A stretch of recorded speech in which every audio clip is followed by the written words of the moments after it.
DJ producer, two friends.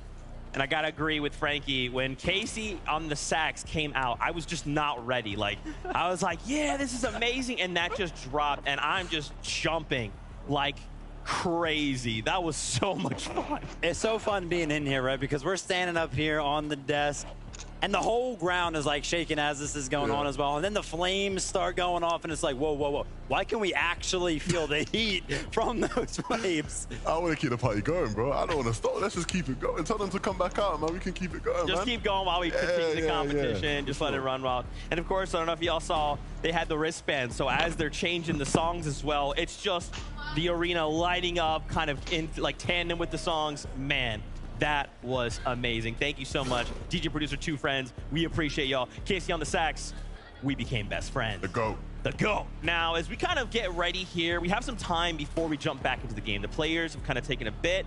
They're stepping back, they're getting some food, talking with whoever they need to talk to, and focusing their minds.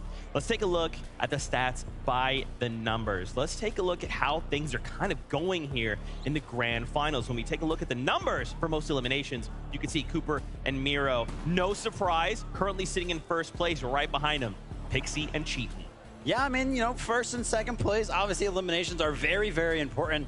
But Peter, Bot, and Bilo with 12 sneaking up there for me. I feel like they just started to warm up in game number 3 there. We saw Peter, but the mechanics were coming out, and that's what he's known for, by the way. So if that can continue that momentum, they might be flying up the leaderboard. Yeah, it feels like a blast from the past from those guys, right? Obviously, back when they won an FNCS many, many seasons ago, that's the kind of thing we saw from them so often, right? Popping off high elim games, and it's good to see them getting in on the action today.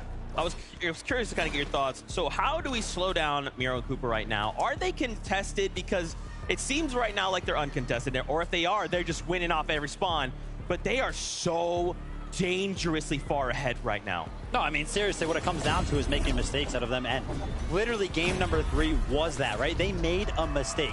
They had so many things to come back from in that game. I mean, positionally, right? They were pretty much out to the west side of the zone. They had no builds.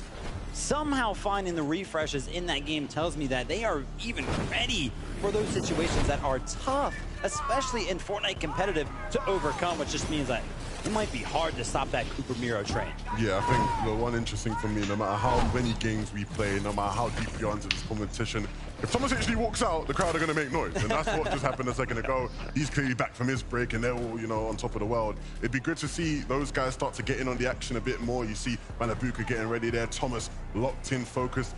These off-spawn battles against Canada and Aegis, they've been going so back and forth, man. And mentally, it must be tough, because even when you win, you know this might be the only opportunity you get to actually play out a game, and there's even more pressure that gets added with that. Yeah, and here we kind of turn attention from 11th down to 20th. I want to highlight 17th place, Hen and Vasquez.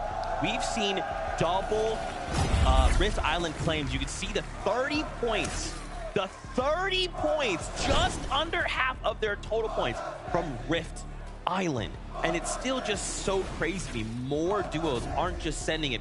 Because actually yesterday we saw a moment where there was like 4 duos that landed on it, and they're like, okay, look, you got here, that's fine, we'll just let you have it. But at least they went for it. Yeah, and I actually saw some respect there in game number 3, right? We saw Datus and Stain, right? They were right under the Rift Island spawn, and we were like, oh, look, they're probably going to get it. And then they just didn't go up for it when I really feel like they were in a position to. So still a lot of these teams not willing to go for it. Yeah, it's weird, right? Because like you said, they went from showing so much respect there for not going for it. Then the next game they get in a limit and they start, you know, doing the gritty on their opponents, right? So clearly, you know, where they choose to give and not give respect is a bit different, and it depends on who it really is. I'd like to see some more teams get involved in that Rift Island gambit, right? I think, again, for a team to have claimed it twice now in Hen and Vasquez, you can't be letting that happen if you're the rest of the lobby, right? If they now start to, you know, put on better performances to add to those Rift Island points, then you start looking at a team that can start to contend. Okay, I like it. Let's take a look at the numbers for Rift Island. So obviously we highlighted them, Hen and Vasquez, 30 points. Okay, so Batman, Booga, and Rapid, we did see that not that long ago. And then remember, we've got the Forecast Towers being 3 points each. So Cammy and Seti and Bryce and Chubbs have also claimed 2 respectively. So, and I think the other thing we want to kind of, it's not necessarily gone under the wayside, but that forecast can be so powerful for a duo.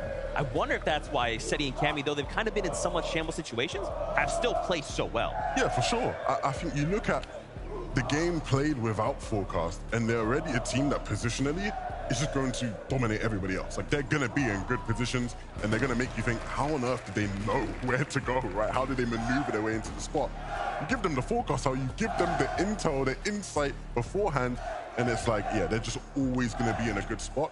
And even though the performances, maybe there's a bit going wrong in terms of just the fighting ability and where they're on the same page there in box fights, they're still going to make it deep into games with those forecast towers. Yeah, and if we think about the strength of Frenzy as it stands right now, of course, it is going to be the fact that it is so close to that forecast tower. So the fact that they're kind of like splitting their drop spot right now, I really think it's in favor of them. And, you know, we're talking about how, you know, we really don't think that they've had a Cammy Seti-esque game yet. That forecast tower has to help them out in that category so much. Yeah, for sure. Well, I'm getting word.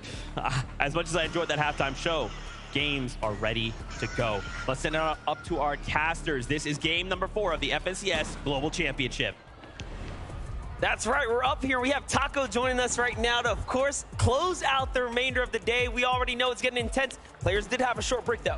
The very first 3 games today have done nothing except deliver action after action after action. So many insane moments, and we're here to get plenty more because game number 4 is ready to go.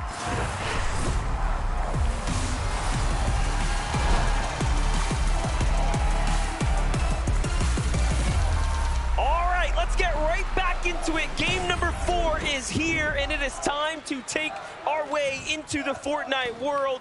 Let's jump off this bus. Let's see what's in store for us.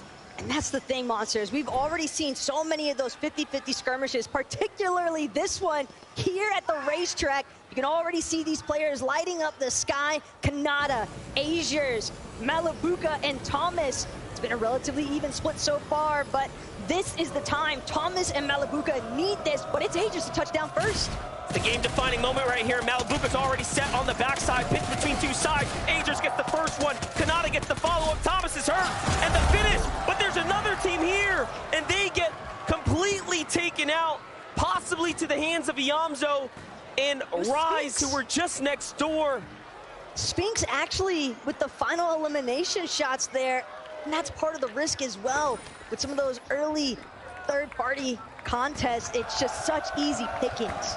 The sad part about that is Kanata has won that drop now more times than Thomas, HD, and Malabuka. So Kanata and Azures also had equal amount of time to run up the points on the scoreboard, and they were doing it. Finally finding their stride. That's going to be a huge setback for everyone here.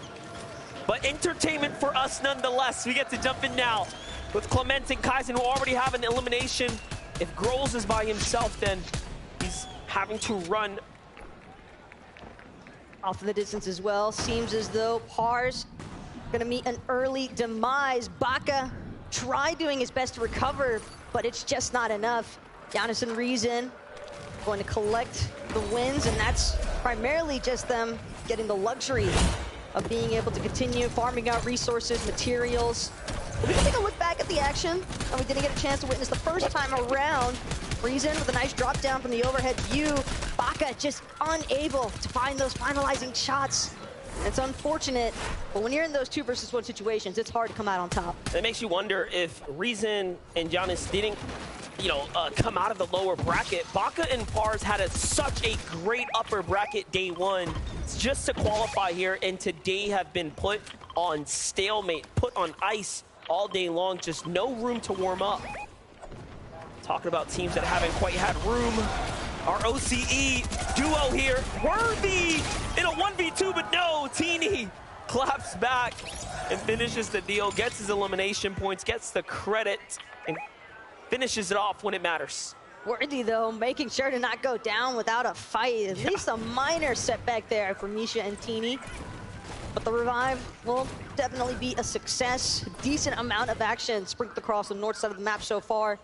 And here, one more time, Teeny, Misha, they've got Fanine and Moneymaker in their sights, but at least for right now, Teeny and Misha, after that last little engagement with Worthy, they're gonna take a second to recuperate in the process before actually looking to challenge against Fanine and Moneymaker.